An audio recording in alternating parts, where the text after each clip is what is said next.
अस्सलाम वालेकुम नाज़रीन, प्रोग्राम द न्यूज़ रिव्यू सां गॾु मां आहियां जो मेज़बान फयाज़ नायच। नाज़रीन, अॼु हिकिड़ो अनप्रेसिडेंटेड हिकिड़ी रिवायतुनि जे बरक्स हिकिड़ी ॻाल्हि थी आहे।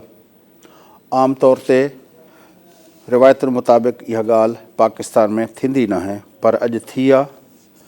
ऐं उहा छो थी आहे ऐं कहिड़ी ॻाल्हि थी आहे? उहा इहा थी आहे त अॼु पाकिस्तान जी इंटेलिजेंस ISI जे सरबराह DG ISI ऐं हुन सां गॾु फ़ौज जे तर्जुमान DG ISPR उन्हनि गॾिजी प्रेस कॉन्फ्रेंस कई। ऐं प्रेस कॉन्फ्रेंस जी शुरूआति जेका हुई उहा कई वई कीनिया में शहीद थींदड़ सहाफ़ी अरशद शरीफ़ जे हवाले सां। ऐं उन में वाज़े चयो वियो त इदारे जो उन सां जेको को तालुक़ न आहे उन मामले सां जेके माण्हू बिना कंहिं सबूतनि जे पाकिस्तान जी सिक्योरिटी एस्टेब्लिशमेंट खे उनकी ॻंढण जी कोशिशि कनि पिया, उहे ग़लति कमु पिया कनि। ऐं पाकिस्तान जो सिक्योरिटी एस्टेब्लिशमेंट चाहे थी त हू हिन सॼे मामले जी तहक़ीक़ात शफ़ाफ़ बुनियाद ते थिए। ऐं इन जे करे जेका इंक्वायरी कमीशन ठही आहे उन मां हुननि पंहिंजे इदारे ISI जा माण्हू जेके आहिनि उहे विथड्रॉ करे छॾिया आहिनि, ताकी सुभाणे इहो न चयो वञे त ISI जा माण्हू अंदरि वेठा हुआ, तंहिंजे लाइ हुननि शफ़ाफ़ जेका तहक़ीक़ात आहे उहा कराइण न ॾिनी। पर उन सां गॾोगॾु जेको ॿियो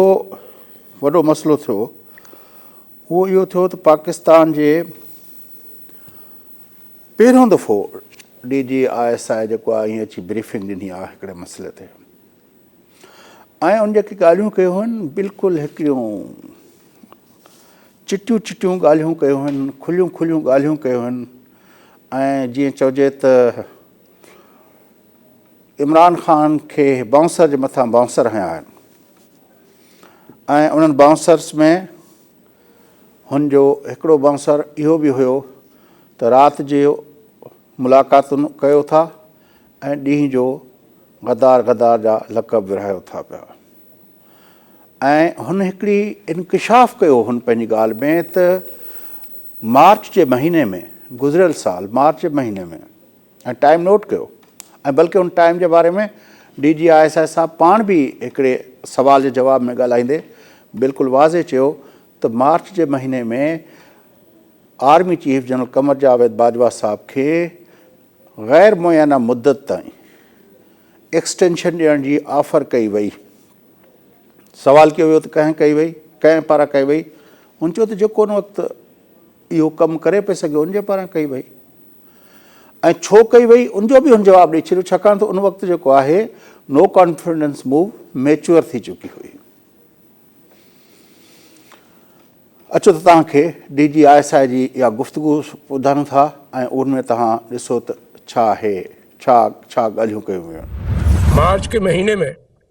आर्मी चीफ को उनकी मुद्दत मुलाजमत में गैर मुहिना मुद्दत की तोसी की पेशकश भी की गई, मेरे सामने की गई। ये बहुत पुरकशिश पेशकश थी,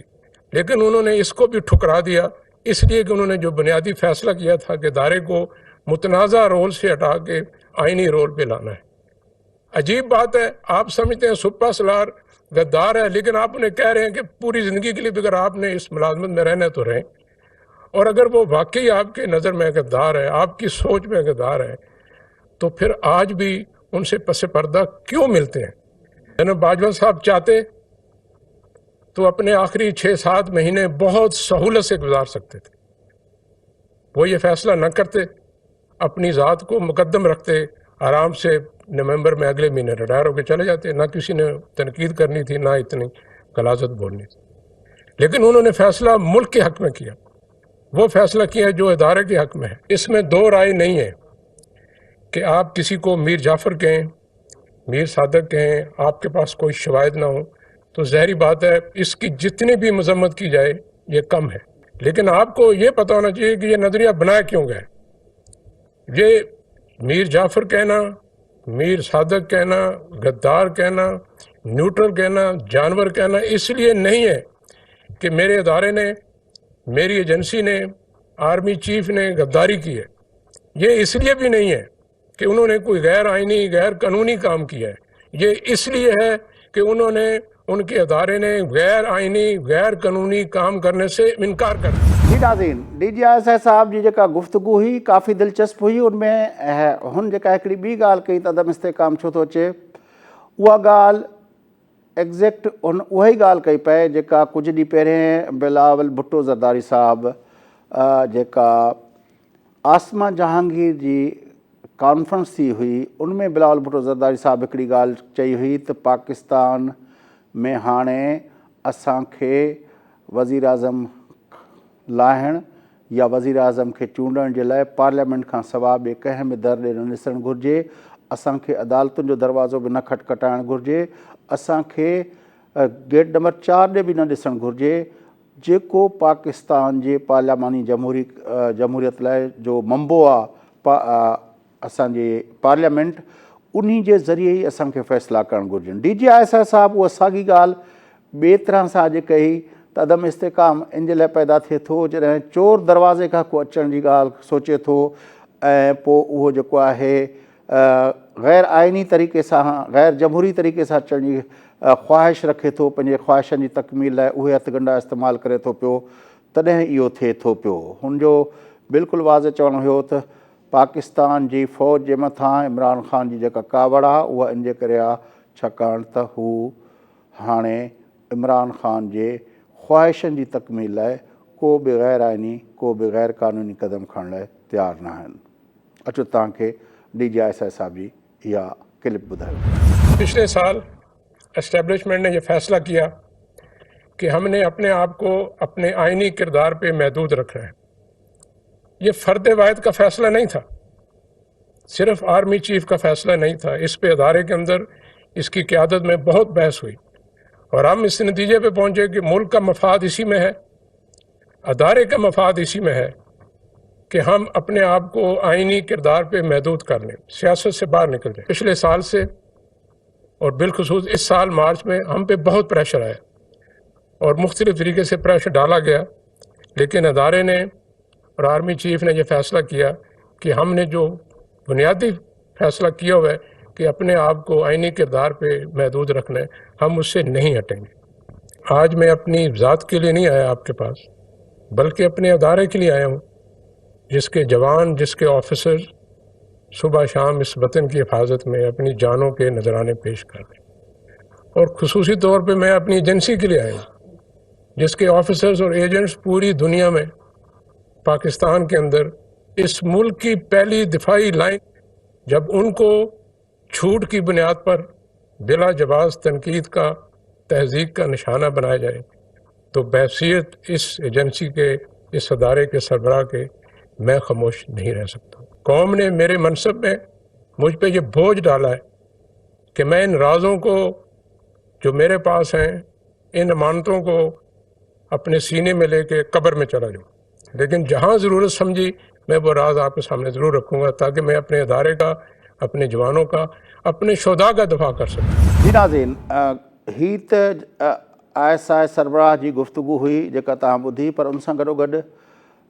DGISPR बि जेका गुफ्तगू कई उहा काफ़ी दिलचस्प हुई ऐं हुनखे इहो चवणो पियो अॼोकी हिन प्रेस कॉन्फ्रेंस में त फ़ौज खां माज़ी में ग़लतियूं थियूं आहिनि। न सिर्फ़ु हुन इहो चयो बल्कि हिननि ॿिन्ही असांजे जेको आहे फ़ौजी क़यादत जे अहम माण्हुनि जेका असांजी गुफ़्तगू कई त असां गुज़िरियल साल इहो फ़ैसिलो कयोसीं ऐं DGISPR त हिकिड़ी जाइ ते इहो बि चयो त असां आख़िरी दफ़ो जेका चूंड थी हुई सेनेट चेयरमैन जी, उन्ही खां पोइ को हिकिड़ो वाक़ियो ॿुधायो जंहिंमें फ़ौज या ISI जो को सियासी किरदारु तव्हांखे उन बाबति का टके जी बि जेको आहे तव्हांखे शक या शुबो या का एविडेंस का उहो मिलियो हुजे। इहा ॻाल्हि हुन बिल्कुलु वाज़े लफ़्ज़नि में चई त मतिलबु आहे हिकिड़ो पीरियड ॿुधायो वियो त उनखां पोइ उहा इन हवाले सां हिकिड़ी ॻाल्हि तस्लीम बि कई वई त उहा जेका चूंड हुई उन जे बारे में चयो वियो, थोरे जो लफ़्ज़नि में न चयो वियो पर ईअं चयो वियो त उहा जेका चूंड थी हुई उहा तव्हां सभिनी खे ख़बर आहे छा थियो हुयो पर चऊं त उनखां पोइ को हिकिड़ो बि इंसिडेंट ॿुधायो जंहिंमें असां अहिड़ी का मदाख़लत कई हुजे। मतिलबु उहा जेका चूंड थी हुई सेनेट चेयरमैन जी, उहा उनमें छा थियो उनजे बारे में हर कंहिंखे ख़बर आहे। बहरहाल हुन बार बार इहा कोशिशि कई वई त अवाम खे एतमाद ॾियारियो वञे, अवाम खे इहो चयो पियो वियो त ही तव्हांजी पंहिंजी फ़ौज आहे ऐं असां बि पाकिस्तानी आहियूं, असां 30-40 साल वर्दी पाए गद्दारी जो तमग़ो खणी वञण में नथा चाहियूं। ऐं जेके आख़िरी जेके लफ़्ज़ हुआ हुन जा त अवाम खां सवाइ फ़ौज कुझु बि न आहे, ॾाढा अहम जुमिला हुया। ऐं इन क़िस्म जी साॻी ॻाल्हि जेका आहे DGI बि चई त पाकिस्तान जो दिफ़ा इन जे करे मज़बूत न आहे जो पाकिस्तान वटि एटमी ताक़त आहे, पाकिस्तान जो दिफ़ा इन जे करे मज़बूत न आहे छाकाणि त पाकिस्तान जी फ़ौज जेका आहे उहा मज़बूत आहे या बहादुर आहे, बल्कि पाकिस्तान जो दिफ़ा इन जे करे मज़बूत आहे त पाकिस्तान जा 22 करोड़ माण्हू मुल्क जे दिफ़ा जी ज़िमेवारी खणी हलनि था पिया। इहा ॾाढी इम्पॉर्टेंट हिकिड़ी जेका हुई, जेको नैरेटिव हुयो फ़ौज जो, उहो बिल्कुलु वाज़े हुयो असांजी फ़ौजी क़यादत जो त मुल्क जो इस्तेहकाम जेको आहे तेसि ताईं नथो थी सघे, उनजो दिफ़ा तेसि ताईं नथो थी सघे जेसि ताईं मुल्क जो अवाम जेको आहे उहो पंहिंजे उन फ़ौज सां ऐं फ़ौज अवाम सां गॾु बीहे। तंहिंजे करे इहा जेका सॼी जेका गुफ़्तगू थी आहे असां तव्हांखे उन्हनि जा ॿिन्ही पंहिंजो ऑफिसरनि जा 2-3 क्लिप तव्हांखे ॿुधायूं। मेरी आपसे रिक्वेस्ट होगी कि अपने इदारों पर एतमाद रखें। अगर हमसे माजी में कोई गलतियां हुई हैं तो पिछले 20 सालों से हम अपने खून से उनको धो रहे हैं। ये आपकी फौज है, ये वर्दी पहने हुए 35-35, 40-40 साल नौकरी के बाद कोई गद्दारी का तोक लटका के घर नहीं जाना चाहता। हम कमज़ोर हो सकते हैं, हमसे गलतियां हो सकती हैं, मगर हम गद्दार और साजिशी हरगिज़ नहीं हो सकते, क्योंकि फौज अवाम के बगैर कुछ नहीं है। 2021 मार्च में चले जाएं, 2021 मार्च के बाद उस वक्त एक सेनेट का इलेक्शन हुआ था जिसके आप जानते हैं क्या हुआ। उसके बाद अगर किसी इलेक्शन में आप ज़िमनी इंतखाबात ले लें, कैंटोनमेंट बोर्ड इलेक्शंस ले लीजिए, लोकल बॉडीज इलेक्शंस ले लीजिए, इस साल होने वाले इंतखाबात ले चुके, कहीं पे अगर फौज की कोई या ISI की इंटरफेरेंस किसी को एविडेंस मिला हो तो बताएं। हमने 12 इस बारे में बात की, प्रेसर में भी बात की। आप रिकोडिक ले लें, आप फाटफ ले लें, आप कारके ले लें, आप NCOC कोविड का दौरान जो काम हुआ वो ले लीजिए। इवन मिलिट्री डिप्लोमेसी के तहत जो कुछ चीफ ऑफ आर्मी स्टाफ ने अपनी ज़ाती ताल्लुकात को भी सामने लाके जो कुछ कर सकते थे किया, ये सब कुछ किसी इंडिविजुअल के लिए नहीं किया। वो भी बिल्कुलु वाज़े लफ़्ज़नि में चयो त हिन वक़्तु जेको न्यूट्रल चयो वञे थो, जानवर चयो वञे थो, गद्दार चयो वञे थो ऐं मुल्क जे सिपह सालार खे गद्दार चयो वञे थो, उहो इन लाइ न पियो थिए त उन्हनि खां का ग़लती थी आहे, हू इन लाइ थिए पियो छाकाणि त गुज़िरियल साल पाकिस्तान जे सिक्योरिटी जे इदारनि गॾिजी वेही बहसियत हिकिड़े इदारे जे तमामु वॾो फ़ैसिलो कयो ऐं हुन फ़ैसिलो इहो कयो वियो त हू हाणे पाकिस्तान जे सियासी मामलनि में मदाख़लत न कंदा। पाकिस्तान जी फ़ौज, पाकिस्तान जा इदारा, पाकिस्तान जूं एजेंसियूं, पाकिस्तान जे आइन में जेको हुन जो रोल तयन थियल आहे उन खां अॻिते न वधंदा। उन सिलसिले में जॾहिं ही सॼी मूव थी पए, उनमें पाकिस्तान जे आर्मी चीफ खे ऑफर कई वई त तव्हांखे गैर मुयना मुदत लाइ तव्हांखे ॾियूं था ताकी तव्हां असांखे हिन मां बेल आउट कयो। पर बदकिस्मती सां उहा जेका ॻाल्हि थी ऐं उनमें जेको आहे साॻे वक़्तु साइफ़र जे मामले ते बि बाक़ी तफ़सीली ॻाल्हि ॿोल कई वई ऐं चयो त साइफ़र जे मामले ते बि रांदि कई वई ऐं पाकिस्तान जेको आहे पाकिस्तान जे आर्मी चीफ पाण हुन खां वज़ीर आज़म खां पुछियो हुयो त जंहिं ते वज़ीर आज़म चयो हो त अहिड़ी का वॾी ॻाल्हि न आहे, अहिड़े क़िस्म जा साइफ़र ईंदा रहंदा आहिनि, पर पोइ जॾहिं मेच्योर थी वई नो कॉन्फ्रेंस जी मूव त उन ते जेको आहे इहा खेॾण जी कोशिशि कई वई। पर ही सॼी जेका ब्रीफिंग हुई, उन ब्रीफिंग में पोइ सहाफ़ियुनि पारां जेके हा, पर उनखां पहिरियों तव्हांखे हिकिड़ी ॿी ॻाल्हि ॿुधाईंदा हलूं त तोड़े जो सियासत खां किनारा कशी जी ॻाल्हि कई वई आहे ऐं ख़ुशाइंद ॻाल्हि आहे यकीनी तौर ते, पर DGI साहब जेका पंहिंजी गुफ़्तगू हुई उन में इहो बि ॿुधायो त मुल्क खे अदम इस्तेहकाम जो ख़तरो आहे ऐं उहो अदम इस्तेहकाम जेको आहे बैरूनी का बि ताक़त पाकिस्तान खे अदम इस्तेहकाम में धिके नथी सघे, छाकाणि त पाकिस्तान वटि जेको डिटरेंस आहे यानी पाकिस्तान जा एटमी असास आहे उहे 24 कलाक उनजो आवाज़ भली न थिए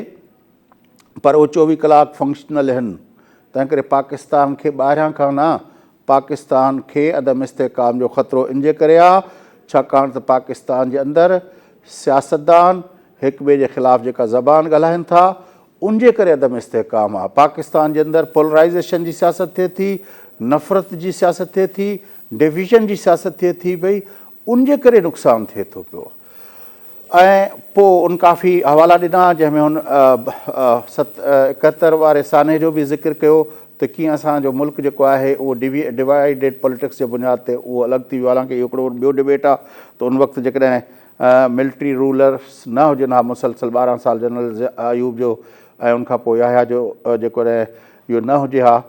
त शायदि इहे कॉन्सिक्वेंसिस न निकिरनि हा। पर बहरहाल हुन जो चवणु इहो हुयो त असां जॾहिं डिवाइड जी पॉलिसी ते हलूं था पिया तॾहिं अदम इस्तेहकाम पैदा थिए थो पियो। हिन सॼी गुफ़्तगू है इहो जेके अदम इस्तेहकाम के बारे में DGI जो छा चवणो अचो तव्हांखे ॿुधायो। पाकिस्तान को जिस चीज़ से खतरा है वो अदम इस्तेहकाम से, और ये वो चीज़ है जिस पे मैं आपकी भी तवज्जो दिलाना चाहता हूँ कि अदम इस्तेहकाम की क्या वजूहत है। देखिए, जब आप नफ़रत और तकसीम की सियासत करते हैं तो उससे मुल्क में अदम इस्तेहकाम आता है, और यही वो चीज़ है जो हमारे मुआशरे और मुमलकत की बुनियादें खोखली कर रहे हैं। जो हमारे यहाँ सियासी